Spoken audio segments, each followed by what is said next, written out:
Look at that face. Bruh. I don't think it adds to this. I think it adds to those. You don't even have to know a guy anymore. You just have to know someone to send it to.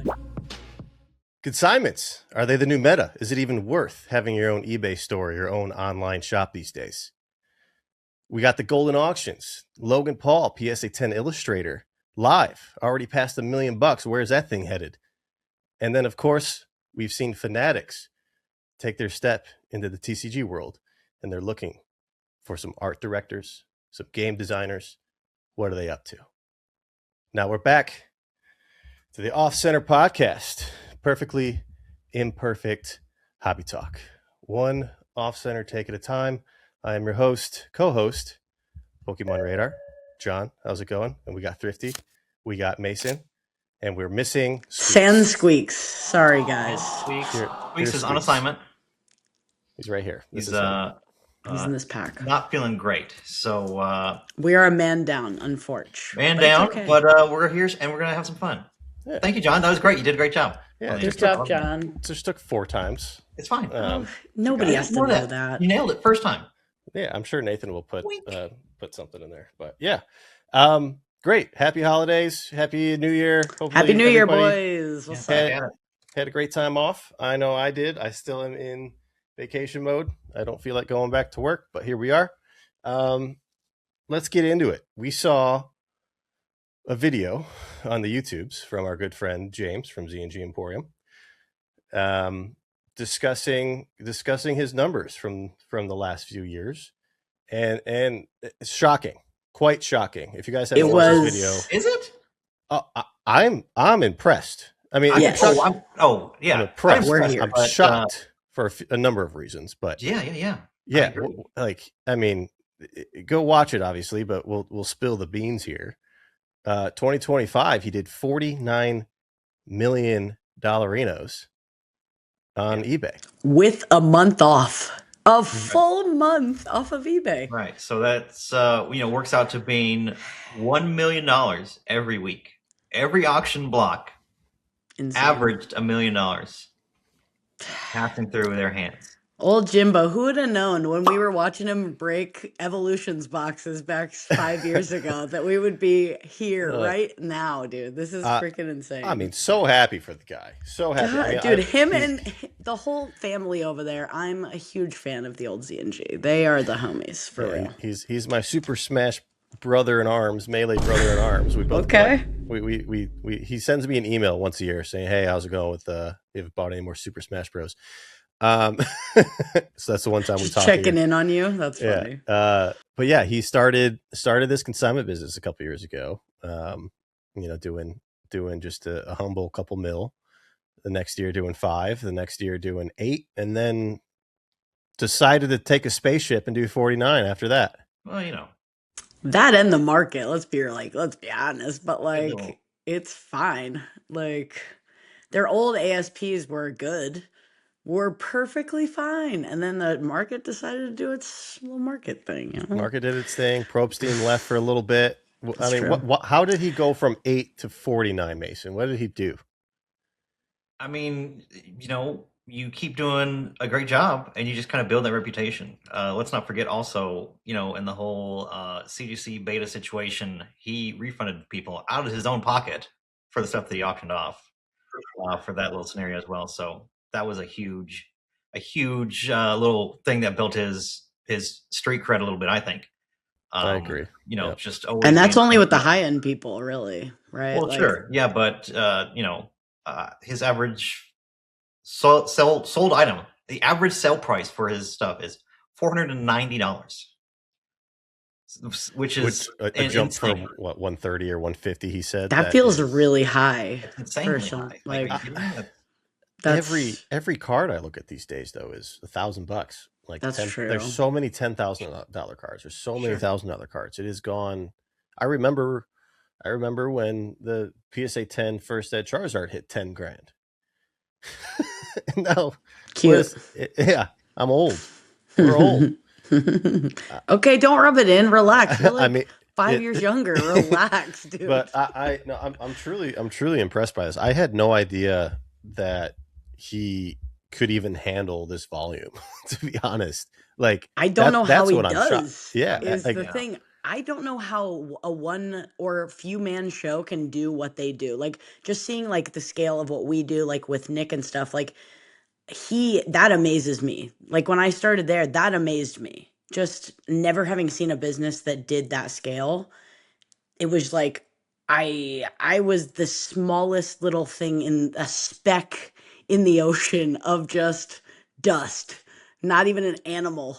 Like that's how small you are comparatively to like some of these businesses. And then Z does all of that, which is just like what? yeah. It's wild, honestly. Yeah, but then again, Congrats. like I keep saying, like, yeah, huge number. Like obviously up there, he's got to be 1, 2, 3 in the top eBay auctions for at least Pokemon trading cards, I would imagine. But like, how much more exponentially how many more auctions are that on the platform every week? On eBay alone, and then everywhere else. It's a big old hobby, y'all. It's a big old hobby. I mean, he's not doing sealed product. No sealed. He's not doing any raw. He won't do signatures also anymore. Oh, no signature. It's all graded. And he recently added fixed prices, so that's what he said. It was like 10 million of that 49. Yeah, 10 million of fixed price. Yep. I mean, that slows down your operations quite a bit and the scalability quite a bit by doing that. But it's just incredible. I mean, like you guys don't have to talk about numbers. I'll gladly talk about numbers. In 2020 or 2021, one of the big years for COVID, whatever big year it was, this is when I was like peak radar full time doing Pokemon. I was working full degen radar. Yeah. This is 60 hours a week, flipping, buying, investing, speculating, content, all this stuff. I was working 60 hours a week. I did like $1.6 million in sales or something. This year, I worked maybe 5 hours a week, if that, on this stuff. Utilizing people like Z&G, utilizing people like Dan, utilizing Fanatics for myself. I did 1.3. That's amazing. I cut my work effort load by whatever percentage that is, 90%, and did a similar amount of sales. It's insane. As it should be though, technically, right? Because like as you get better at this too, you should have to do less, like put in less of the legwork technically, but also there's a lot of work required to hit those numbers when you're doing it on your own. Like 1.6 is a lot of shit. A lot of stuff to get through. Like, okay. No swear binder. I didn't do it. Listen, yeah, exactly. We're taking. I didn't even. Just rip a card in half and put it. Okay, I will. I can do that. I'm just kidding. But yeah, a lot more work was required then to do it because also everything was cheaper. So 1.6 million back in 2022. That's a lot more work than you'd have to do today with the average sale prices too. Like that's insane. Like, yeah, I didn't look back to see how many transactions I did, but yeah, I would imagine the average sales price was quite a bit lower. Even though I was doing like the high end stuff, then it was still probably. I didn't take the note down, but I think James was talking to Cam, a former employee that used to work for him, and they were talking about Probstein's numbers, and they were his average item was like $80, and they were like, that's an untouchable amount of money. That's just an insane price average for a single item, and he's doing $490 now. Yeah, things just in general are more expensive, right? I mean, that's just the way things are.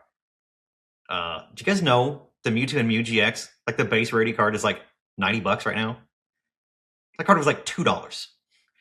It's insane. Is that the promo, the tin promo, or there's just the regular one? The base rarity from the set is a $90 card near mint. It's just that's where we're at. That's where card prices are now, and that's even in the past 12 months. We go Japanese. Well, sure, but just like even that is getting expensive. I mean, I think as of recording this, Mega Dream boxes went up like $15. They just rebounded massively. So I just checked Retro tonight, and it was not getting any better.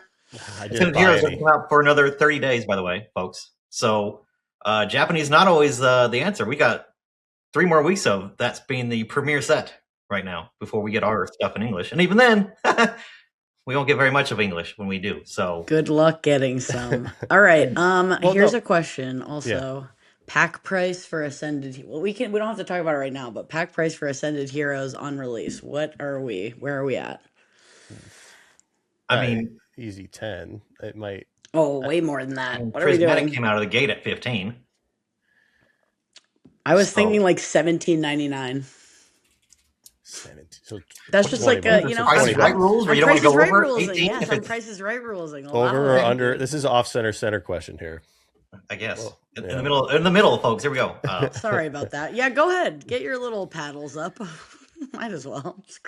No, I think they're going to be. I think they could easily come 18, out that weekend. $20 a pack. 20.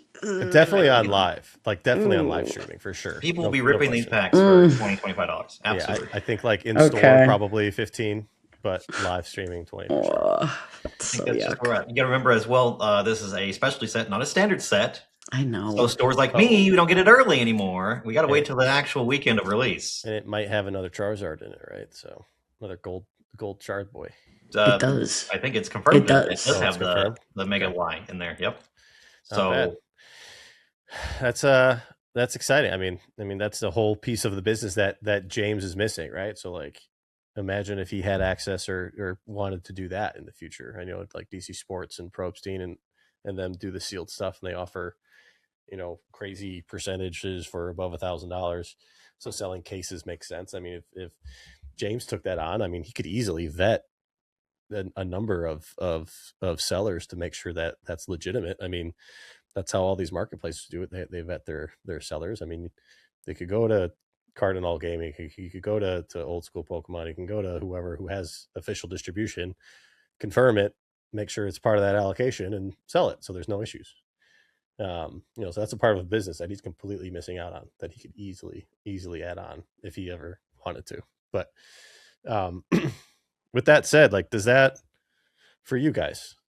I mean, I know we kind of talked about this in Discord the other day. I was complaining about it, but is it worth it to have your own store anymore? Here's actually the context for the folks in the back. John was saying, I think I need to work harder this year and spend more time in Pokemon instead of with my family, my new wife, and in my new house, relaxing. And I was like, what are we talking about, John? Look, like, I did not feel satisfied with the work that I did. I didn't feel like I was engaged and I'm sorry to make fun of you in that play. I'm sorry. Right. Okay. I don't think before I speak. So neither do I. God bless. I just did not feel like, again, I didn't feel like satisfied from the work that I did. I was not truly engaged with what I was doing. It was so passive. And while, I mean, you look at that on paper, it's a fantastic business, a great business model, but I didn't enjoy myself. And like when I was fully involved, like I said, during COVID, those COVID years, doing all this work, like that was the best time of my life. Like I was having a blast. I was traveling all over, doing these deals, doing all these things, talking to so many people. This time it was just like, I was just alone in a corner, sending stuff off to Z&G, and my brand, like, there's no brand value because I'm building up Z&Gs, which I'm happy to. I mean, listen, I'm a little peanut compared to what he is, but like I'm sending him stuff. Everyone's sending him stuff, helping build his brand up, right? And not building up my brand or him or the people sending in their stuff. They're not building up a brand. Is there value? Well, your brand is online. Your brand is on Instagram also. Like it's a different. You can go different avenues technically. Yeah, but am I relevant anymore? Like, does it mean anything? Can I, if I go back to building my own eBay store and being more active with the business itself, will that make the Radar brand grow more? My argument is yes. And it would be more valuable than getting the better fees from James. It'll be better than the time I have with my family. That's crazy, by the way. Don't say that out loud. That's insane. But I just don't. Yeah, I can't get on board with that. I mean, look, James Z&G says it already. Like, you're actively losing money by not consigning through him at certain tiers. You're actually just working harder and making less for anything under brand? $500 or so, or Yeah, whatever the for your price brand, is. Like, for to help your face have more value and not your items have more value. It makes yeah, sense, look at especially that all face. these folks that are not trying to grow a business. Obviously, yes, like send it to consignment. Like, what are we doing? Uh, and we can talk about in a second, like what that does to just the market in general. But yeah, it's a great consolidation. When we have these booms and they kind of wrap up, and there's so much money involved now, we're seeing everything homogenize into one thing. Everybody's just going to go the easy route, the fastest way. The margins shrink, but it gets so much easier and consistent this way. It's definitely the late stages of a boom, right? But with that point that you just made, it would be even more valuable to build your own brand, because if it becomes that what's the word I'm looking for, that efficient within the market, if the market becomes that efficient, and then there's no value in sending to It's just going to be them. about you. You're going to need people that want to buy just from you, kind of thing, which is very important, especially like this happens all the time on eBay. Like, people don't go, they go to whoever their favorite streamer is. They're not going to go, they don't, some of them go all over the place, right? But there are some people that like won't buy from anyone else other than Nick or other than Chef, or you know what I mean? So that is a we're huge talking about thing. eBay Live, So by the way, for listen, people. oh yeah, Well, yeah, yeah. that Yes. could be That's the what we same do. with not live too, right? Like, Sure. people know to go. I think Dan talked about this. Either Catch them all collectibles. Catch them all collectibles. Yeah, thank you. I think he was more on the other side of this, but he was saying like people just will go to eBay to buy a card and not even know that it's from Probstein, or They wouldn't. They don't blink twice, I don't think. Most right. of the time. But I think there are a number of people who will only go to those auctions or have them For sure. saved. I think after they click on it, they're like, oh yeah, oh hey, this is Catch 'em all collectibles or Probstein or whoever. I think that's a common thing that kind of reinforces that as well. But I don't think, like, for an auction, are you really worried about the seller if they have at least decent feedback? A little bit of feedback.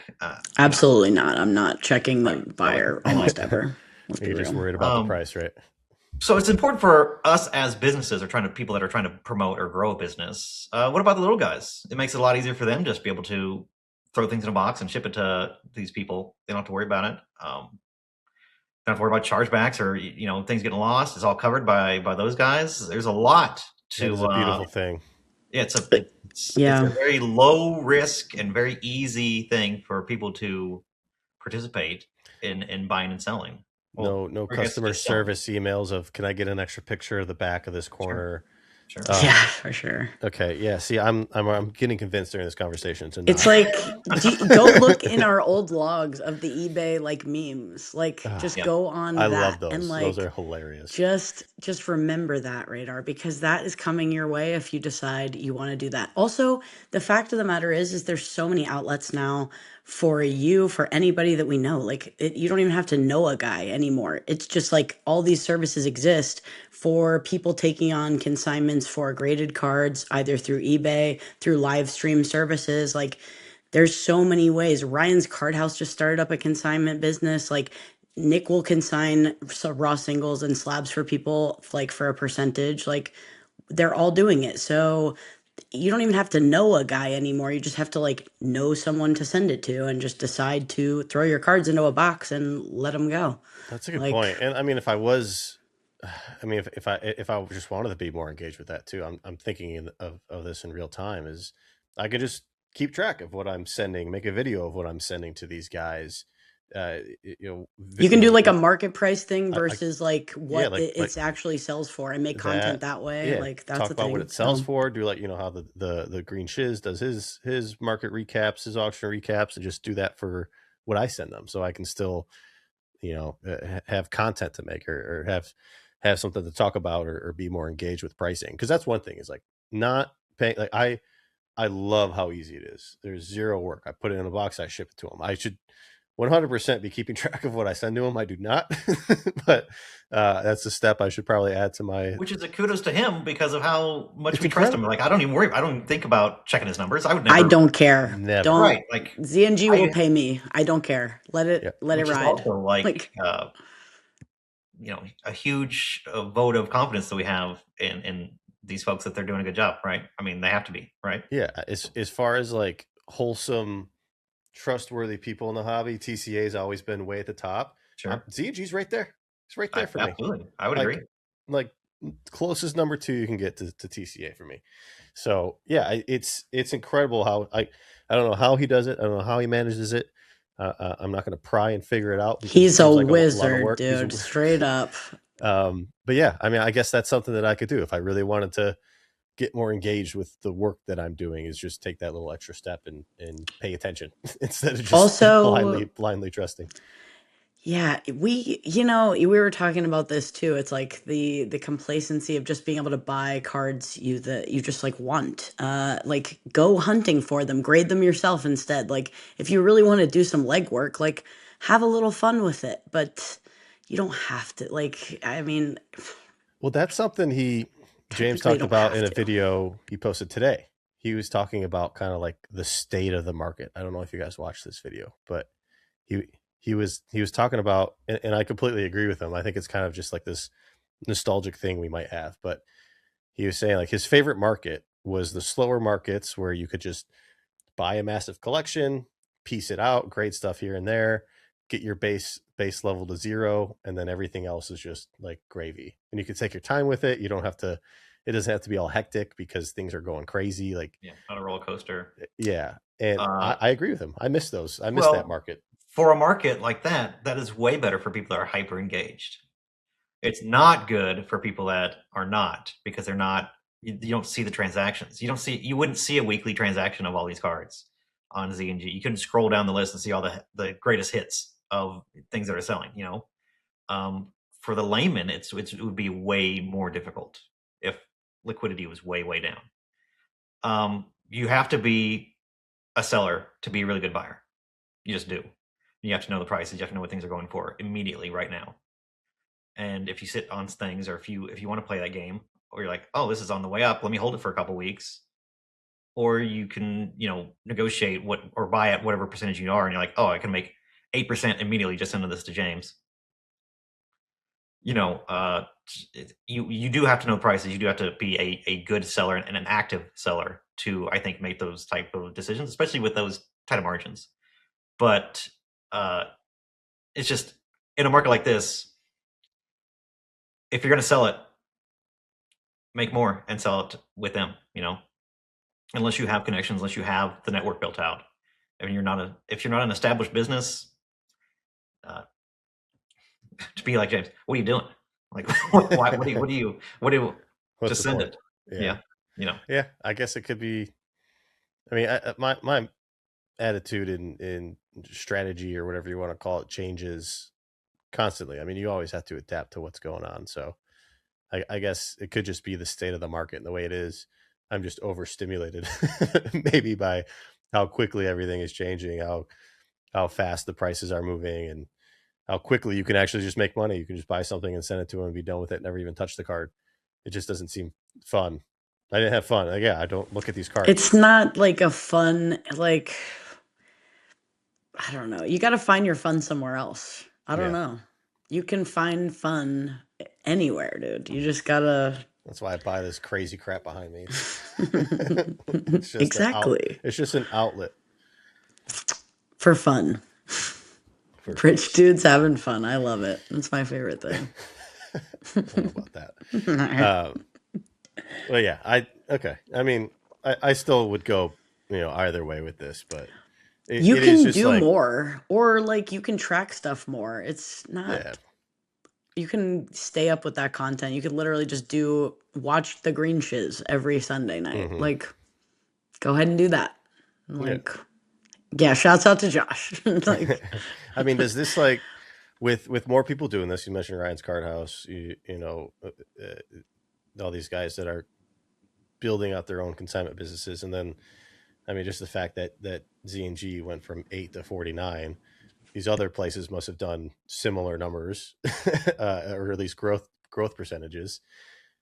At what point is it too much? I mean, there's 10, 20, 30 of the same card going for auction at this point every week on Z&G, on Fanatics, on wherever. So there's a whole bunch of these cards. You know, if everyone starts to resort, like you said, to these, do we hit a tipping point? We will eventually run out of buyers, right? I mean, that's just inevitable. Well, we won't run out of buyers. They'll just start going lower because the people have gotten their card, like, Sure. eventually. So That's running out of buyers.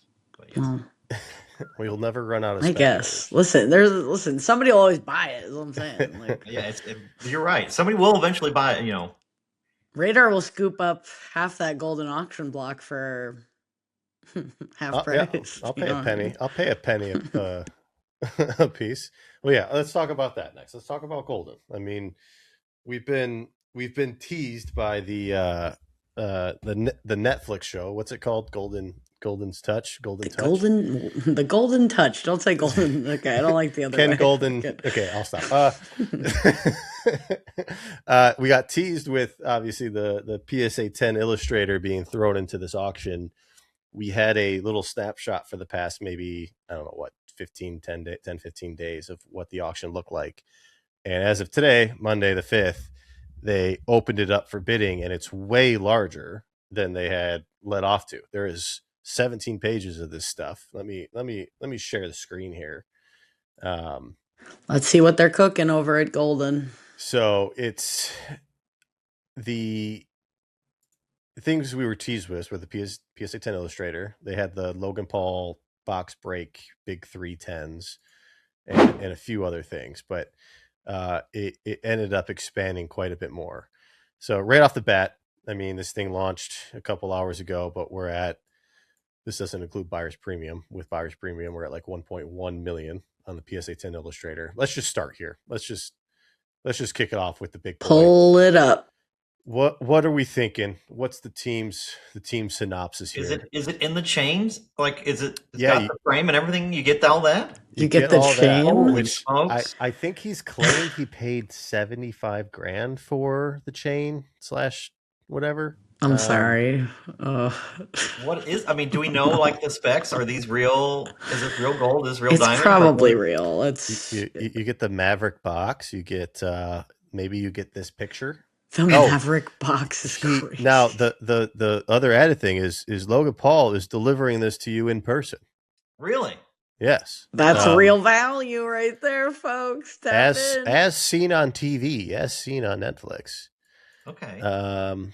Where? So, it's not just the card at this point. This is an experience. You're getting a whole experience. Yeah. Here you go. True. Wow. The pendant and sconcing, that's quite the word. The PSA holder is crafted in pure Italian solid gold and set with approximately 35 carats of VVS1 Clarity natural diamonds. So if you guys need to propose, you can pull 10,000 stones. That's too much. Yeah, value of $75,000. Okay. So 10 carat Italian gold. It is not, this is not Parmesan cheese. So on melt value alone, we're doing. We got some. Let's see. Value. It is. We could have room to grow there on that. It's forever a one of one, or so they say. I don't think it says it in here. Like, does it say? Like, it says one of one. I think that is it in here? I don't know where I heard that. I heard that he would be delivering it in person. I think that was on the show. Maybe he was joking, but it says right there in the top. And yeah, deliver. There you go. And delivery. There it is. Thoughts? Where is this thing landing? I mean, I have a lot to say right now about illustrators. I'm a little bit ticked off at the moment. Oh. Well, let us put our layman talk first, and then you can. Why are you so mad? Is another question, but we'll get let's. Yeah.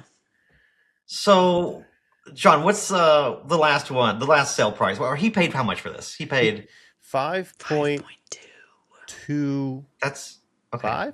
5.275. Something like just under 5.3. Okay. It was 4 million cash. Yeah. Plus a PSA 9 Illustrator valued at the rest. What math? So I guess it comes down to put it into something that's equitable, at least in my mind. Okay, this was a hot, high ticket item, regardless. I compared to like the One Ring in Magic. Post Malone now owns that card. He paid $2 million for it. Does Posty having owned this thing add to the legacy of this item? And if it does, what sort of value does it add? I think that it, for something like the One Ring, I'm thinking like, okay, maybe he's toured around, he's taking all these pictures with it. Obviously, there's He's the history taking with it on now. a tour is crazy. I don't know, like adding it adds provenance. There's a adding history provenance is Absolutely a big art thing. Do we need provenance for something like this though? That's graded and authenticated. I mean, is it the only 10 that's out there? It is. Okay. Only Is PSA. it? Only PSA 10. Okay. There's tag 10s. It is a one of one. Now, I mean, adding to that, the other cards in this auction, the Venusaur, Blastoise, Charizard, that are labeled Logan Paul box break. Oh, I didn't know they were pedigreed. That's pretty cool. So those are so that's similar to what you're asking here. Sure. I don't think it adds to this. I think it adds to those. Okay. I think it adds more to cheaper cards. I think cards of this pedigree. This is already like the upperest echelon that you can get, basically. Yeah, I think it's hard. If this traded hands 2, 3, 4 more times, and they went, Logan Paul used to have this. This is his. He used to have this. He was on. Well, that used to be the discussion of like NFTs, right? And like the way that it tracked ownership of those. Like, sure. That's why there's value of owning this CryptoPunk, because Steve Aoki owned it first and then traded it to. So maybe 100 years down the line, to me personally, I don't care. Yeah. I'd be shocked if either of you cared. Listen, the lore, it adds to the lore. Lore means a lot. Would you keep it in the frame? Would you keep it in this? Yeah. Yeah, I guess. Okay. So you at least are leaving it to be the piece as it is. Okay. Yeah. If you're buying this, you're leaving that on. Like, if you're a buyer for this specific card, you are leaving that on. I would take it and put it on like a PSA 3 Weedle or something, and then sell that Weedle. That's how you make money off of this thing. Own Logan Paul's chain on a Weedle. I think there's more value in the chain than there is in the card, because he wore it at WWE. You have a wider audience for that chain. I think there's more value added percentage. We're talking about wrestling now. It's sure. Yikes. I don't know. It's part of the lore. Like our lore with this card, which is debatable, is that it was a PSA 9 for so long. PSA 9 for years, yeah. Which I don't care so much about that. I don't care at all. Yeah. I care that it happens to every card. It happens, it is a little bit different because of, again, the scale of what this is versus upgrading a PSA 9 War Turtle or whatever. So it is a little bit more impactful, but at the same time, whatever. I just don't think that the people bidding on it are aware or have the information that they should have. I think that information. I think most people that are buying this card know. 2, 3, 4 million. You don't know. I'm just saying. Those guys have no clue about the history of this card. Okay. You don't think? No clue. The history of this card to shine to Mr. Wonderful, to the guys who are going to be placing $5 million, $6 million bids on this thing. Then they shouldn't be buying. It starts at Logan Paul ownership. Anything before that doesn't exist. Okay. That's like so the actual history of the lore of the card doesn't matter. You're saying to the provenance of this is, but it should. Well, sure. But you're saying the provenance of it being the 101. This is the holy grail of Pokemon. However you want to frame it. That does way more than, hey, this has extreme impactful to the hobby. You think? Yeah. Okay. Yeah. I think there will be another PSA 10. Sure. I think that there are.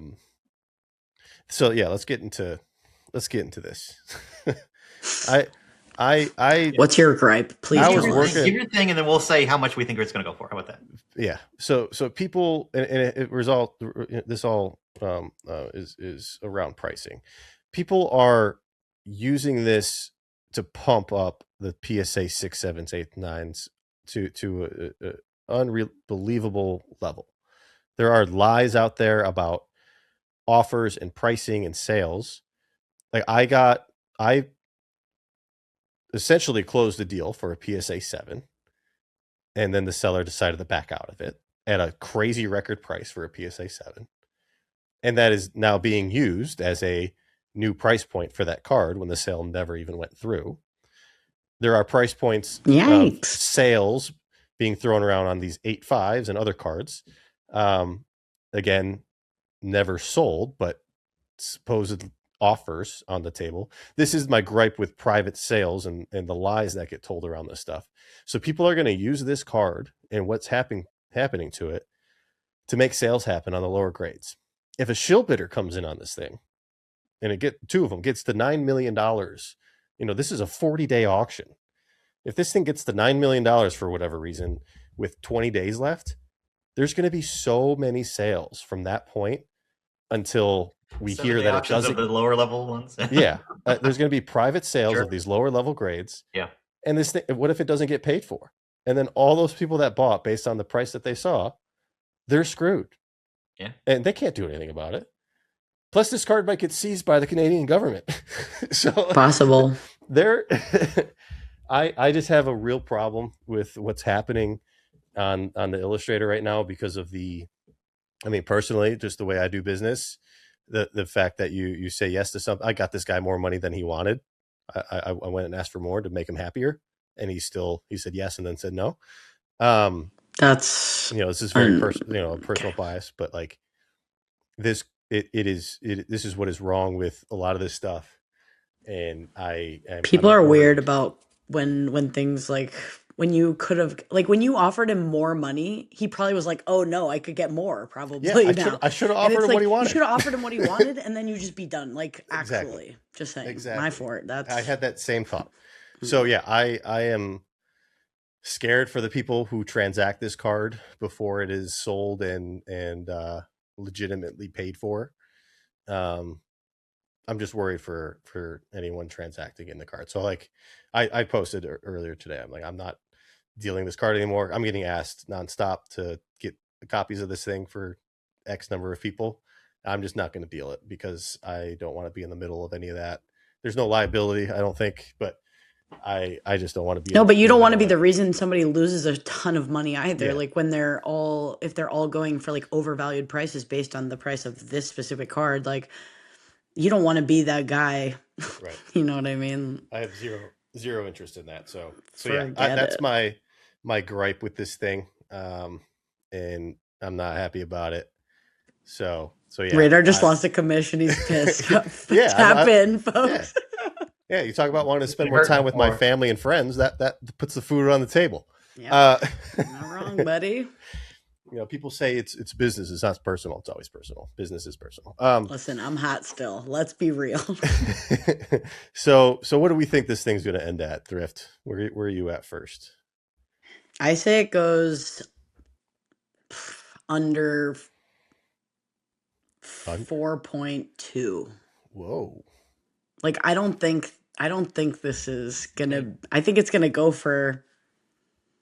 It's not gonna go over what he paid. He's losing $1 million, is what you're saying. That's what I'm saying. He's gonna lose $1 million. Mason, for a 1 of 1. Who cares? You'd be shocked at how dumb people are. It's a lot. That's a lot of money. It's too much.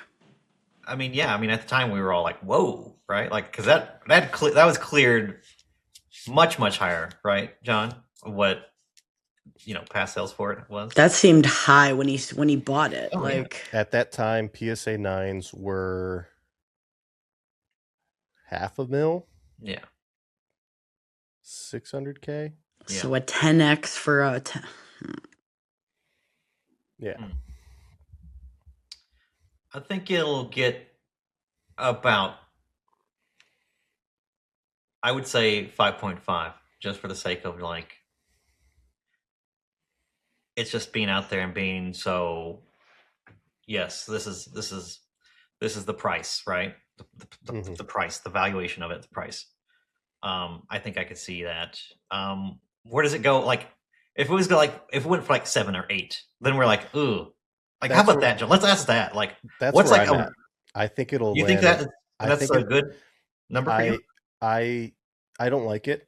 I think that this card, and what business do we have saying what this card is worth? This is all, yeah. I think this is like a $3.5 million card. I think it's going to land in 7.2, 7.3. I think somebody just was like, "Hey, I'll bail you out at 5," and then was like, I wasn't going to say it, but yeah. "Whoopsies!" Like, but you need 2 people. You need 2 people to bail you them just out. get you'd be like, "Hey, I'm gonna bail you out at 5, so just run it with Goldin, and oops, like you're good. Now you don't have to take an L, or you take a little L, baby So L." what number then, John, would be like you see it and you're like, oh, this is something weird's going on here. Like this is not organic. 10? 10 for sure, no question. Yeah. I think if it breaks 7.5 is when I'll start to question it. Ooh. Right. I mean, I'm always a tinfoil hat person, and I hate kind of throwing out these crazy things, but like, what's to say, look, Shine and Mr. Wonderful, they've got their fund together. They bought the most expensive basketball card of all time. Let's get the most expensive Pokemon of all card of all time into the fund as well. Maybe Logan Paul's invested in that fund. There's a lot of funny business. Listen, we're not saying nothing. We're just saying. There's a lot of funny business that can go on with stuff like this. So it going that high, like it very, very easily could happen, especially with how many of those funds are coming out right now. All these crypto guys with unlimited money that, this is a poster child for a fund. This is a marketing acquisition. This is a marquee item to pitch a VC like TCG fund, like actually weirdly. Yeah, and think about all the consolidation of illustrators right now and the previous few months of people who knew this was coming to auction before the public. Build a position in lower grades, and this card's going to go for auction on Goldin and be in the show. And so there's just so much that could have happened to drive for people to have incentive to drive this thing up as high as they want, because it'll only help whatever position they built or the business they're trying to build. I think we're just at that point. So it very easily could break that 10 million mark just because of that. But yeah, I think it'll go way higher than the 5. I don't know, man. I just 40 days is a long time too. It's a long, like you can get a lot of money together in 40 days. That's true, really actually. You could also lose a lot of money in 40 days with what's happening in the world. Yeah. So yeah. I should. All right, enough about the Illustrator. I'm still heated. Still hot, bro. Watch out. Yeah. So you said we got some other stuff here, John. So take us like a whirlwind tour here of the best of the best. Let me zoom in a little bit for everybody here. Zoom on in, baby. Maybe this helps out. Yeah, so like I said, they had shown off quite a few items before, but they really added a ton. They've got the Logan Paul PSA 10 Big 3, the Logan Paul breaks. So those are forever one of ones based on the label. Bro, whoever had them sign a trophy, had Rita sign a trophy is insane. What? Authentic auto there on the number 2, 97-98. You've got, this is the first full art set of trophies. There's also 2015, 16, 17, 18 set. So there's like 12 full art Pika trophies in this auction now. Of course, the Creatures box. This is unique. The Ken Sugimori signed and drawn Dawn. Shikishi. These things this is rare. Like, this is something that we were talking about thrift once we go through this. Like, if you have money these days, you can buy anything you want. 10 years ago, it was about the hunt. You had to go on some weird Japanese website to find this stuff like this. At the right time, find it before someone else, get lucky.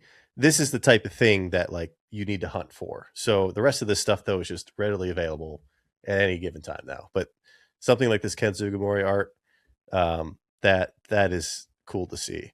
I don't know if it's 50 grand cool to see, but it's cool to see. Sugis are expensive, but not that expensive. But then also it's like an original sketch too. Like that's actually realistic to the game. That's not like a crappy one from on a quick one on a card at a convention type of thing. You know what I mean? It's he tried. There's been private sales of 5-10 times this, I think, for Sugimori's. That's wild. The shout out to Squeaks. There's a One Piece first place championship card Chocobo's in here too. Okay. Don't know anything about that. No. Got a Choki. Chocobos, dude. Already got 4 bids at 31K. What number is this? It's not the number one. Beta. What is this? This is Yu-Gi-Oh! First place Dark Clown. 3 University Magikarps, including the one and only that's a lot. BGS Pristine 10 University Magikarp. So a Beckett 10, a PSA 10, and then a 9, right? And is a 6. 9 or 4? A PSA 6. 6, okay.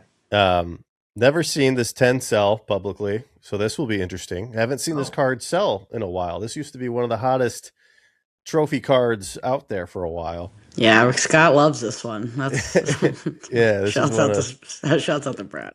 Yeah, Pratt loves this one and the Tropical Wind. So these used to be quite available. Like there was always 1 or 2 in Japan at any given time, and honestly, I haven't seen any sales in a while. So this will be interesting to see where they end up. Couple Kangaskhan's, one of my favorite cards ever. Actually, I'll be watching these. I wish there were like 5. You know, you can get a non-hollow version of this in Pocket. Yeah, there you go. Yeah, everyone, you can get non-hollow versions. It's cheap. Don't bid on it. Don't worry about that guy. More first ed base. Some of the disco tests. Here's all the full art Pikas. You got half art Pikas. Half art Pikas as well. We saw a ton of these at the Landry Pop auctions too from an ex-employee, which was questionable. So there's so many of these out there now. Maybe you can pick them up cheap if you ever wanted one. Some cool Magic cards. Oh my god, that is the ugliest Venusaur sketch I've ever seen. What did you do? Come on. Derpy Venu. What have they done to my boy? There's some premium there for you. It's on a disco. Sealed Game Boy. I should put my blue version in this so we can round out the Game Boys here. They're missing out, yeah. Yeah, so they added all these Pikas. We didn't see those before. We've got more Pikas. We've got so these Pristine 10s are going to be interesting. Gold Star, Gyarados, Japanese. Just about every box from the early WotC days in here. Interesting. Okay. More first ed base Zards. There's already a bid on this. The first cover of Time Pokemon. That's interesting. That's Top weird that's in there. This seems like a rock special right there. I know, that's what I'm saying. Like, I feel like he should have waited to put the Harry Potter one in this. Like, that would have cooked, bro. Here's a rare set. The trading card figure Groundbreakers game cards. These are rare. That's cool to see. Yeah, I don't even know what those are. It's crazy. Yeah, there's not that many out there. That's pretty awesome. Wow, Pristine 10 Gyarados from Skyridge, Black Label Ponchos. We saw what that Luigi did, 216. I wonder what these guys will do. Which I just don't agree with either. They have the actual trophies too, which is lit. Actual trophies. I love those. Tiffany, Baccarat. I didn't know they give you the Pokeball Tiffany's, dude. No rarity Charizards. There's 15 pages of this, but yeah, it's a little bit of everything now instead of a little bit of everything. It's all vintage. What are we talking about? It's all these, weird I think vintage stuff. These are supposed to be fake. I think these were fake from the Aquapon. What is that? By the way, so I don't like these. Why are they still up? Because they're not part of the prototype era. They're just like test prints, which I don't know if they're real or not. I just don't like them. Like they were so minty, it doesn't make sense. So I don't like those unless they were proven to be real. I don't know. Ask PFM. A little bit of everything. Let's see. We've got these test proof white bordered jungle cards. won Pass. trophies. This one I can vouch for because I sold this one privately. This Togepi. This was signed at the Tropical Mega Battle event. Wow. This was actually owned by That's awesome, actually. an ex-employee. There were 5 of them. But yeah, that was Auto 10 is questionable on that, by the way. Well, this is like one of the first ever Ishihara autos, probably. So there were some Togepis and some Merrills. Mm-hmm. So yeah, I sold a couple of those. I think that's probably I know who that is. I'm gonna go call him after this. Give him a buzz, dude. All right. Yeah, we've got playtest Neo Destiny. Super boring. I'm passing on all things playtest from here on Passing out, all that. honestly. Lots of shinings, of course. Lots of gold stars. People love those right now. Shinings never really got their moment during this. Just crystals and gold stars popped off, and shinings kind of slowly creeped up. It felt like. We'll see what goes on there. They got room. Yeah, I sold my shinings too early, as always. Yeah. Relatable, dude. Is this Pichu Bros anything special? I asked you guys about this earlier. No. I mean, it's a cool card. Cool card, that's it. Cool card. This is getting weird. So this is like, I mean, where does this sit on like the grand scale of like all like high-end auctions in maybe the past couple of years? Where we... They've got modern. I mean, obviously it has the Illustrator, but like everything else in with it, is it? It is I would say it's a pretty robust like capture of all top cards from every era, at least English wise. Yeah. I mean, it's got the Japanese mix in there as well too. It's got the first ed base box. There's Terrastal Festival in this. Hold on, give me a second. Wait, it goes all the way. You got that's crazy. These are like pretty normal stuff. I mean, my favorite thing at the end is the animation cell. Well, there you go. There we go. He's a happy boy. Oh, there is a blue version in here. Okay. So yeah, it's again. Celebrations UPC case on here. Like what? I mean, it's missing some like some key stuff. It's missing like the play promo Umbreon Espeon. It's missing some like pretty like really big cards that we haven't. I mean, we don't see those too often anyway. For position only stuff and kind of weird stuff like that would be like stuff I would imagine seeing. No Skyridge box, no Legendary Collection box.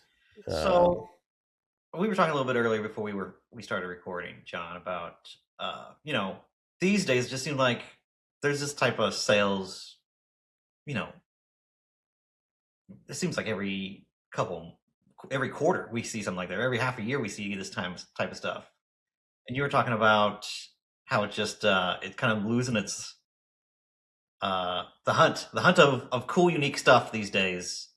It's kind of all not regularly available, but I would say it's out there, and people can without too much effort, kind of find the really, really like top echelon unique stuff of the hobby. It's kind of just like well known. Before you had to know a guy, now you can just go out there and get it. Say, like, because you've been doing this for so long, for years and years in high end. So how has it changed now to where is there the network expanded at all, or do people just know each other more now? Is it just something like that, or is it just so much more mainstream, or so many more players now that it's kind of just like you don't need the connections that you maybe needed to have a couple years ago? Yeah, I think I had it was a very small window of time where I was able to excel in this. It was a time where most of this stuff was available in Japan. There wasn't a lot of money in the hobby. A lot of the big players also didn't have as much money as they do now. And it was a huge risk.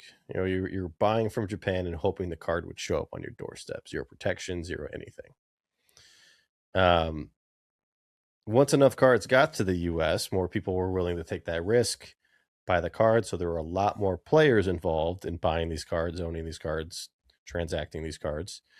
And obviously a lot more money came in from the celebrities and the crypto bros and the influencers and whoever started coming in to buy this stuff. So, a lot more information came out. Social media obviously is the main thing here.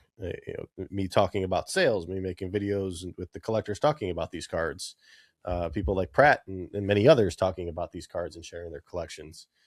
It became very accessible. I mean, there was a time too where like I was one of the few guys that had access to those buyers, but now they're on social media and contacting anybody they want. It's so easy to get in touch with people. So there is no more moat, I guess, or a competitive advantage in There's less knowing barriers now than there used to be. Yeah. So it's and like people, Goldin has done a great job at hiring consignment directors. They actually just hired Cam, the Z&G. No kidding. Is that public information? Can we say that? Yeah, he posted on his Instagram. Okay, just make sure. I didn't want to be like, congrats, Cam. He's employed again. Tiger. Good job. So like Goldin specifically has done a good job of hiring some guys who are really involved and engaged on Instagram and contacting alt with I just blanked on his name. Brown Eyes. Thank you. So these companies have started to do a better job of hiring people in the hobby to go after this stuff. And these are guys that you were probably talking with and talking to. Yeah. So, the old guard, the old network is kind of getting gobbled up by these corporations. It seems like is really what it's come down to. Yeah, exactly. And so it's just become a lot easier for these companies to get in touch with the people who have these, offer them good deals, bring in the marketing. Obviously Goldin having the show and using that as a dangling carrot for people to bring this stuff to them, is important. I think Heritage is still the stronger traditional marketing auction house. They have the stronger long-tailed buyer base that they've built up over a longer time, but Goldin is creeping up fast and they're doing a lot of new things, a lot of fresh things to catch up because Heritage has kind of owned this market for so long but yeah, so it now that Goldin's caught up, Heritage is still doing its thing, alt is getting a lot of good stuff. You just see these cards constantly and it takes away from that chase. I mean, chasing the pristine 10 is cool, but it's not as cool as chasing the mint raw version of it and being the one to grade it or discovering it. And that's not a thing anymore. Like it used to be a huge how thing. How many of these raw are floating around even anymore? Like they all have to be getting graded now, right? Yeah, it's rare to find a raw one these days. Super rare to find a raw one these days. So is the whimsy gone from not enough whimsy, dude? Or is this the market maturing and growing up and having this actually be serious assets at this point? Which direction are you leaning in? Oh, it's definitely towards this becoming serious assets. I mean, talking about the funds that are being made by these wealthy individuals, these famous financial people, business people. I mean, Gary Vee talks about it constantly of how collectibles are becoming a key point for every business to run off of. So collectibles are, I mean, I think we talked about this years ago, how like institutional money was coming in at that. It's here. It's here, dog. Now it's really here. Now it is truly here. Like there is real investment money going into these things. I don't know how long they're going to hold it, but it is here to stay. And we're in a crazy time right now. I don't know if this will be the time where it helps establish a new baseline, if it's going to be, if we truly are in a bubble, if what's going on. But this is real money, real patient capital buying this stuff now. This Beckett 10 University Magikarp can never see the light of day again unless you can want to buy into the fund that owns it.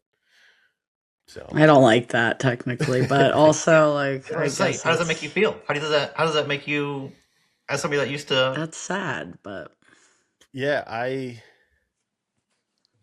Make it therapy. This is John therapy hour. Yeah, this is rough. It's tough. I mean, it's always been a good business idea in my head to have fractional ownership, to have a fund, to give access to these cards to everybody who thinks and believes in Pokemon, who believes in trading cards as a real investment. I can't afford to buy this Illustrator, but I can afford to buy a piece of it like a stock. I think that's a great business idea, but it really kills the true meaning behind collectibles. It's like it's not fun anymore. Yeah, You but actually you own the could go card. see it once a year at this annual stockholders meeting, and It's then like a timeshare where, all right, yeah, you get it for this exactly. month, and then we rotate it around. Yeah, Timeshare Here's the necklace. Wear it around your neck. Here you Illustrator go. is Go crazy. take your yeah. picture. I mean, outside of this new proposed billionaire tax, where the government could come in and tax you on everything that you own personally, all your personal property is no longer your personal property. It is, I think, way more valuable, especially with AI and digital world growing as it is, to own these assets for yourself. It's more human. It's more nostalgic. It's something that won't exist. And yeah, I don't like it But given the long chance, term. would you put money into, like, how much would you like actually invest if you could? Not to these guys. I Really? don't trust these guys. I think their buying is bad. I think they're They're terrible overpaying. buyers. That's the thing. They're Yeah, bad at this. Like, I actually, I don't think that's they truly understand the market. But I do have a friend who is they're doing this. buying at tops. Like, what? They're terrible at I this. don't get it. Like, you could pay me $1 million a year, and I would have saved you 20 times that. There's so many people they could have hired to do that. But I do have a friend doing the same thing. He's been doing it. He's someone I would give money. I trust him. Like, he knows what he's doing. He built up one of his funds into Japanese 151 boxes when they were $55. Like, yeah. Listen, it's not that liquid at current market price, is what I'll say. Let's be real. No, but it's still a great return. So I don't like this. I don't like at least the faces of these companies that The are face out list there. of them. Yeah, I guess. I don't know who's behind. I don't know if there are people behind it that are making these decisions that are smarter. Maybe there is. But yeah, Listen, their algorithms, if their algorithms are anything like Card Ladder, I'm scared for them. Like, I'm well, I scared mean, for them. when you click into these every auction lot on Goldin, there's a link to Card Ladder, so to look at sales history. Yay.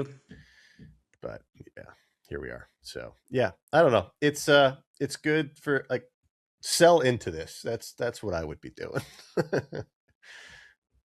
Sell your things that you love into these faceless,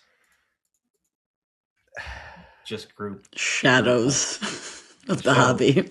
Sell some of it. I don't know. Cash out a little bit, True. guys. Yeah. True cabal out there. All right. Cool. All right. Well, that's yeah. So let's put a bow on. If we don't have anything else to say, let's put a bow.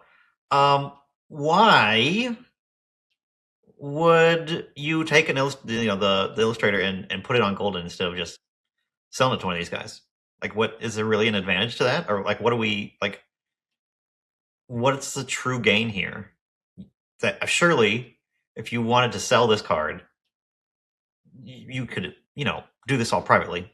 What's the advantage to doing it out in public, or is there safety there? Is there, like, what's the actual benefit to going through Publicity, right? I mean, is it? I mean, is he basically getting a kickback from auction houses potentially, or like, what's He is. what's the gain here?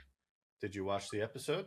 I mean, I know he got an advance on it, and He's getting a piece of all the auction. He's getting 1%. Basically. At least this is what was said, right, on the show. 1%. Who knows what it actually is, but 1% of total sales from this auction. Okay, not a bad deal.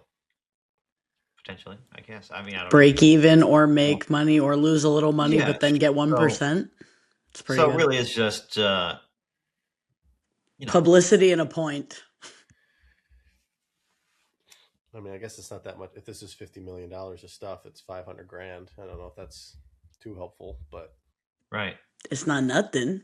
10% of his cost of the Illustrator. Sure. Okay. So that mixed in with Netflix show, mixed in with publicity, like Thrifty said, I'd still be terrified to auction, to auction this thing You gotta off. have massive balls to auction that card, honestly. Like, that's... Yeah. Well, we will definitely be watching and seeing what it does. We have 40 days to watch it, so 40 days, like... we'll surely probably, we'll throw updates or something. I don't know. Maybe we'll talk. Is there a timing thing that, like, what is the best time for that card to end for there to be, like, the most hype, actually? Like, should they have just ended it that, like, next week? Really, if you want it, it doesn't matter. Like, I guess, I mean, but... by the time that this hits February 15th, 40 days. People might figure out that they owe a lot in taxes and not have money to spend on it. True. Okay. True. Or they are trying to get funds for this thing. So the people buying this are probably not worried about taxes. Or they are. Or they are. John, you have one more topic. Do you think you want to do it, or you want to save it? What do you want to do? I think it's something we can save, but we could just mention it real quick, sure. Because there is a off center take on this one. But yeah, real quick. Fanatics just put up some job postings the last week or so, based in both Tokyo and Seattle, Washington, for trading card game, TCG, not collectible cards like they do with sports, but TCG game designers, art directors, and a plethora of other supporting roles for what seems to be a publishing part of the business for a trading card game. Is Fanatics making their own card game? What's going on here? Do they own don't they own like Panini or one of them? Who do they? Panini passed. So Panini is separate still. But, obviously they've got ties to V-Friends, which has become decently popular. Can they build a more robust trading card game for V-Friends? They own or have the license for SpongeBob, and there's Topps Chrome Marvel. There's all these other IPs that they're working with. They could build some pretty incredible Universe Beyond trading card game. They could build their own IP trading card game. There could be a lot in the works here. I wonder who they hired to run this thing. I wonder what their plans are. It could be, are they going to go at Pokemon? What are they going to do? It's going to be interesting to see what Topps does. Or Fanatics. It's so interesting to see, like, all these other TCGs come back. I've done a couple videos on things like they're making a My Little Pony game again. They just announced that Cyberpunk is making a TCG. Oh. So a little CD Projekt Red getting in the mix. What other IPs are there? Like, what could there possibly be? Neopets with Upper Deck? Isn't there another Neopets game coming out? Yeah, that is an existing game. Yeah, that's still relatively new, I think. I mean, the center off center take, we can just kind of jump right into that one to add on to this. Sure. Will there be a new Harry Potter, or I guess we have to phrase it properly? Fanatics will publish a Harry Potter TCG. We've got the Amazon show coming out. We got some anniversary coming up. With this news, center off center, Fanatics will publish a Harry Potter TCG. What do you guys think? Are you ready? Did you write this down? I gotta find my. I don't have a flicky thing. Let's do a little flicky thing. Let's do it. Fanatics. Is Fanatics the one that's going to do it? Someone's got to do it, I feel like. But is Fanatics going to be the one to do it? Stop! You're giving away your answer before we do it all. One thing is it says it's trying to reconnect really quickly. I don't know if that's... We're good. I don't want it to lose my video, that's all. All right, throw your takes up. 3, 2, 1. That's an OC. OC, dude, not happening. I like the idea of Harry Potter. I like the idea of that being a potential thing. I think we've divorced ourselves enough from the author issues to give it another shot here. Universal Studios has the theme park. Like you said, there's so many other things with this property now. There is new show coming out after a little lull for whatever reasons. Now it's back in the idea. And Harry Potter is how old? How old would you say that Harry Potter is? 25 years now. 25 years. Wow. 25. Right at the new generational gap that you want to do to get people, the next generation, interested in your IP. That's crazy. Yep. HBO Max. That's crazy. They're kind of good at this, eh? So it sounds like we're all in agreement, maybe. I like the idea that it could be Harry Potter. I don't know if they have. I don't think it's going to be Harry Potter. I think it has more chance of it being like something like V-Friends actually than a Harry Potter game. Weirdly, I don't know. Oh. Well, I mean, any Harry Potter IP is going to be, or a license is going to be incredibly expensive. So there's only a few players, I think, that will be able to afford to do that. And Fanatics is probably one to bid out anybody. So I think they will. I don't think it'll be their first crack at it. Yeah, I think maybe V-Friends they might expand on, but I think they'll land the Harry Potter IP. That would be cool. I just don't know. I think it's like more likely that like Gary V's easier for them to get than Harry Potter. But you're not going to hire to this extent. I mean, maybe you would hire to the extent of all these people to make playable V-Friends. I don't know. I don't see it. It's got to be something big. It's got to be something. But again, we're running out of IPs, y'all. Like we're running out of like things that are not already a thing yet. Yeah. Harry Potter's kind of it. Like I cannot think of another like. What's left? Yeah. What are you gonna do? Make a Stranger Things TCG? I don't know what you can actually do at this point. I don't know. At this, like, what do we? Just do a Netflix original Weiss Schwartz. Lord of the Rings doesn't have. It's been a couple years since Lord of the Rings has been kicking around as a thing. Not enough characters, That's true. I mean, but they got new stuff coming out. There's a lot of like really obvious potential, but that won't last. But Harry Potter, I think, is one. I like the idea of that being a top contender for what it could be. Well, Harry Potter, you can also mix in the creatures, like the other ones, stuff. Or the obvious thing, Fantastic Beasts. I mean, like stuff. Or they'll just do a sports TCG like MLB Showdown from back in the day. That's probably the obvious one. Well, there's they got this Bo Jackson's ballerina stuff that that's it's pretty spinning. I actually have a card here. You would not think I would have this card, would you? Mm-mm. You would not think I would have a Bo Jackson. What is that? Card. I heard it. I'll show you later. It's sold really well, though, right? No, it's I don't know if it's sold well, but it's holds some value, surprisingly. And it seems like it'd be a concept that people do enjoy. And yeah, it is it's got different like stuff and properties on it of the card. So maybe something like that. That's how do you make a sports TCG if that's going to be a thing? Could be a thing, right? But I just have so many ideas that I would love to share, but I don't know if this is the right place. Yeah, I mean, I don't know. It's maybe Fanatics finally pushes the one of ones and autos and stuff into the TCG world. Yeah, I mean, we kind of have it, but not.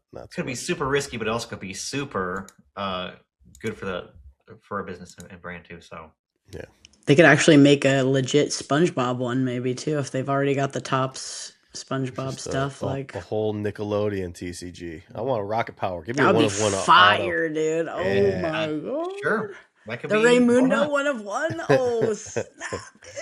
Yeah, I'm trying to think of like what other like what. I think there's a handful of things that would make sense, but now there was an old online game that I played called Collect Tunes, and it was tied to Cartoon Network. And it was as a kid, they would do releases and all these things, and you would collect digital figures. You would auction them. It was basically my entrance into this world and not knowing that. And there was also a digital card game associated with it, where you would play. It was super basic, Power Levels, like that's it. But it was every IP within Cartoon Network. So you had. I remember this. You had the I'm DC. this years old. I remember this. I miss it dearly. I want it back. It would be too expensive to do. But they had Samurai Jack against, but you could mix everything. Yeah. Samurai Jack, Ed and Eddie, all the DC stuff, all the Dexter's Laboratory, all the Cartoon Network IPs. It was collectible. There was a card game. There was all this. I would love a Powerpuff Girls. I remember it being like Powerpuff Girls in it. Was there not like stickers or something like that where you can like move them around and like make them? You had your own collector showcase. It was called a showcase. We are just dusty. And just like certain characters made sounds. They did things. I collected all the Dragon Ball Z, of course. Because of Toonami was in there. Yeah, Toonami was on there. I remember. So Gundam, bring that back. Whoever. It was called something else before Collectoons. Okay, sorry. This is a whole nother podcast. Such a rabbit hole we're in. Anyway. It's so cool. I want to talk about it, but I can't. Next, center off center. We're going to do this out of spite for Sean not being here. How dare he get sick? One Piece will massively overprint in the next 12 months as publishers chase this new demand. I wish I could say yes, but no. It's Bandai, remember? Yeah. Mason knows better than all on what Bandai does. I really do. But I think they also know not to kill the golden goose. So I'm going to say we're OCing it. We're all OC. I think we're all in agreement here. Okay. Yeah. They don't have the capacity to do it. I don't know if it's... They just keep making new games, like all these other different games and all this stuff. Union Arena is Bandai. They still have Digimon. They haven't killed the Super Bowl. Dragon Ball Super yet. For some reason, that's still kicking. They're still making new things of that. My Hero. Battle Spirit Saga, I think, is still alive. I don't know if it is. It may not be at this point. Yeah, they're going to have to start either making some cuts here and kind of eliminating these other less, or just, let's be frank, just dead weight of TCGs to support One Piece, or they will be smart about it and they will try their best to walk that line. I think they have plenty of room to print more, so hopefully they print more. It's kind of my argument with Pokemon. If Pokemon just stopped printing all those extra energies that they don't need to print, how much more could they produce of actually good stuff that we need? Energies used to be actually hard to get. Like energy was not like a very common thing. Wow. They would have to send you bricks of energies to run pre-releases with because you wouldn't have them because they weren't in every booster pack before. They were only in like ETBs. You could get them in ETBs, but there was no other way to really get them. I see that on my distro list with Riftbound. They're doing bulk runes. So they must be struggling with that themselves. Okay. Yeah. Well, if Bandai cut out some of their bad games and up the printing for One Piece, they could do a lot more there. They obviously have a lot of room to not ruin with supply, but they could print a lot more and it wouldn't even be that bad, like actually low key. But I think they'll finally be smart this time, like you said. That's not. I just think that they haven't screwed it up yet, so I'm hopeful. Well, they did with some reprints, didn't they? Didn't they do like a whole reprint set that kind of flopped and hurt a lot of the pricing movement, like anniversary set or some kind? Yeah, the first what do they call them? The extra booster sets. I don't think that did like great. I think it's rebounded since then, but at the time, it was like, no one really cared. Yeah. But since then, and the ones that have followed up after that, they just make them like just insanely unique now. And the last one they did was just so awesome looking. If Sean was here, he would be gushing about that box. But I think it took them long enough, but I think they finally have figured out, hey, let's not screw this up this time and kind of just ride this as long as they can, because I think they are obviously making a killing, doing very well. But there's just so much more that they're able to do with a successful TCG. They can kind of and branch out and kind of do these other things as like side projects and stuff that you can branch off of this successful thing. If you just don't kill the main line, you can make all these other like Like they have like gum fruit like things that are like deck boxes and deck cases. There's so many things that they could just be just licensing out to like Ultra Pro and all these other people that could be just making the stuff for them. If they really wanted just to sell like the rights to make all these things. That's what Magic has done recently. They've opened the floodgates up because their contract with Ultra Pro actually expired. So now all these other companies like Dragon Shield is making Magic sleeves now. People that make boulders, Ultimate Guard, they've started making stuff for that. Gamegenic, which is Asmodee's like TCG supply company, they're making stuff for Magic. So now we have 4 people making Magic supplies now with all that branding on there. And I guarantee you they would love to start making One Piece stuff if they would just let them and license that stuff out. There's so much more money as you can make off of low printed but successful TCG than just ramping up the production of it and killing it. Yeah, and they're doing a good job with outside promos and stuff like we've Of talked course. about before too. So yeah, hopefully they manage it right, and I'm sure it's only going to get worse with the season 2 or whatever season we're on with Netflix adaptation. So get it right, Bandai. I think and they do the same thing with Dragon Ball. Figure it out with Dragon Ball too. Okay, no, it's not going to happen. So sorry. All right, next reboot one. It for a time. Bring back score. Next one. I don't know. Like honestly, I haven't been keeping track if we've done this one before. I kind of feel like we might have, but live shopping will outperform the static marketplaces like eBay in total GMV by the end of 2027. I mean, so we're seeing what Whatnot's doing. eBay is also alive. Well, so essentially, maybe we can focus on eBay and has a live component. I'm sorry. I'm more bullish. I'm more bullish on Whatnot. Let me just hit it with this because that's insane. But I'm more bullish on the Whatnot. I'm OCing the heck out of this topic or this this. So you don't think live streaming will take over the static side of the business? I do believe that live streaming has a huge ceiling that it could be going up to as being like an experience, an extra way of interacting with the hobby, an extra way of selling that's enjoyable for buyers. There's an interactive nature to it. The way that you can just have so many live action things that you can do, interactions with sellers. Let's talk about, you want to talk about the gambling aspect of things and the wheel spins and all that crap.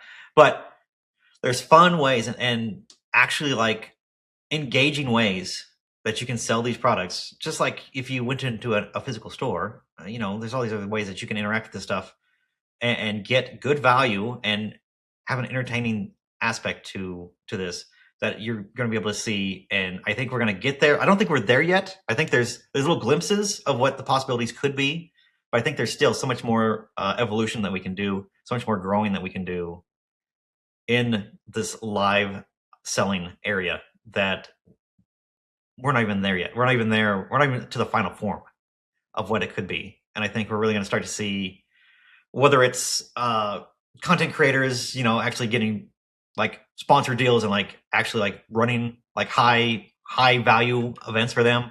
Like imagine like if PokeRev came along and started like, bro, forget content creators. It's like Pete Davidson is on eBay Live this week. Absolutely. Like that was insane. Yeah, they had Pete Davidson on a break channel this week. How'd it was awesome.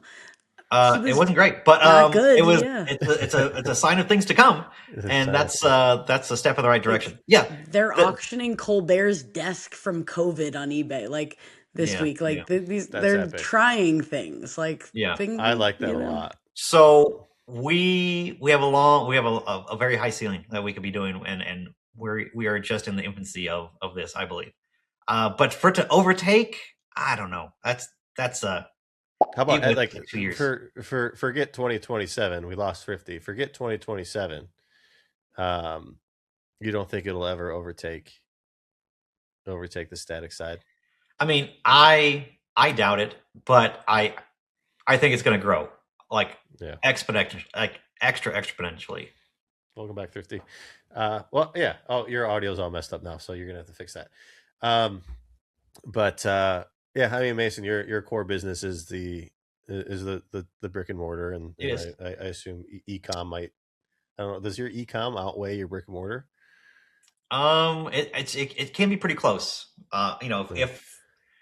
if sealed product was not as good as it is or has been this past couple years, yeah, singles normally far and away very, very good for us. And in buying and selling and ramping that area up, I want to continue to ramp that area up. You know, do it from stores. We see all these stores adding this stuff into their floor prints and into their build outs when they go to make stores to have these whatnot live things. I think it makes perfect sense for that to be the future and the direction that brick and mortars are going as well, because it's not just a matter of buying and selling this stuff anymore. You have to juggle your way through the rest of these to get people's attention. This is the only way that you can actually continue to grow online at this point without being on these major platforms. You want to do something yourself? Well, you got to build your brand or build your presence yourself and kind of market yourself to be a very strong presence that's entertaining and engaging with this live selling stuff. So it takes your brick and mortar local footprint and really makes the experience, you know, a national thing that anybody anywhere can participate in. Yeah, I think and that's just I a mean, logical choice. I've seen what these marketplace static can do versus live, and you know there are huge live businesses out there, but they don't even compare yet to what that static side of a business is. And can it ever get there? Maybe. It's just not as I don't. It's not as scalable. I mean, you can only stream so many hours. You can only have so many people hours. Versus the static side of the business. So yeah, I think live will continue being a supportive portion of businesses. I mean, I know it's the core business for a lot of people, but I think those guys should be looking into the static side They need to like, really scale. Much like how, you know, you can't just sell singles locally anymore. You can't just sell cards locally. You have to have things on TCG Player, on eBay, and all these places. You can't just list the stuff on TCG Player and eBay anymore. You have to have a live streaming component, something engaging and interactive to make you stand out, because businesses like mine, you know, I have all this infrastructure that you don't have to do this more efficiently, for cheaper, faster. I can list more. You're just going to be losing if you're trying to do the numbers game and the low margin game, because I just have such an advantage over those types of businesses. You have to stand out. You have to do something unique and different. And the only way to do that is make it entertaining and make your market share that way. Yeah, I agree. There's a lot of opportunity though still. I wish the live streamer of us could actually weigh in on this. I think it'd be really interesting. But apparently, Thrifty is having mic issues. Wait, Thrifty, try to talk. See if it's back. Nope, it's not back. Nope. Oh, robot. No. Great, perfect.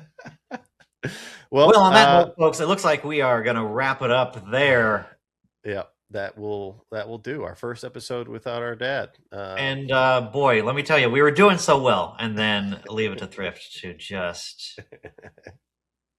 It's fine. We're doing great. Appreciate y'all. Thanks so much for watching the pod here. You're in trouble. You're not in trouble. But hey, lots of things to come with the podcast this year. So stay tuned for what's in store. We've Absolutely. got Once some we fun get Squeaks things back up and coming running, up. we're going to change things up a little bit. We're going to do some things differently, kind of make some little tweaks just on people's feedback too, and try to get more interaction with y'all watching as well. We'll find a way to do that, hopefully. But that's the plan. So appreciate y'all hanging with us. Been fun, but it's going to be an even better off-center year in 2026. That could mean so many different things, but prepare for your 2026 to be even more off-center than last. You're here.